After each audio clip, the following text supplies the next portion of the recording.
এই সামনে দেখবেন রোজার মাসে, বলে না ঠিক কিনা? এরকম অনেক দোকানদার সামনে দেখবেন 10 টাকার জিনিস 20 টাকা বিক্রি করবে, 20 টাকার জিনিস 40 টাকা বিক্রি করবে, 40 টাকা জিনিস যেটা 40 টাকা বিক্রি করলে হয় সেটা রোজা উপলক্ষে 80 টাকা বিক্রি করবে। মানুষকে জুলুম কিভাবে করা যায় এটা অন্তত আমাদের কিছু মুসলমানেরা জানে, ব্যবসায়ী নামক কিছু গলা কাটারা জানে। কথা বলেন না ঠিক কিনা?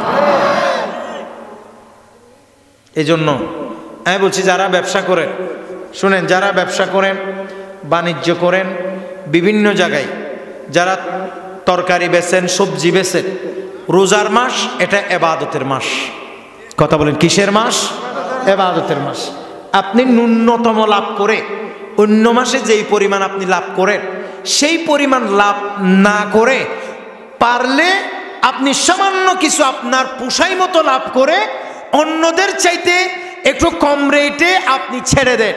আপনি দেখবেন আপনার ব্যবসাও বাইরে গেছে, আপনি যা বিক্রি করছেন লাভ কম হয়েছে কিন্তু বরকত বেশি হয়ে গেছে। বরকত কি হয়ে গেছে? বেশি হয়ে গেছে। কিন্তু ভাই আমাদের দেশে তো জুলুম কিভাবে করে আমি জানি না। আর একজন রোজাদার নিজে রোজা রেখে আপনি আর একজন রোজাদারকে জুলুম করছেন। কথা বলেন ঠিক কিনা? সেই রোজাদার কি হবে? আপনার এই রোজা কি হবে? এই রোজা দিয়ে বলে মানুষের উপর জুলুম। এই জন্য পারতে মানুষের উপর জুলুম করেন না।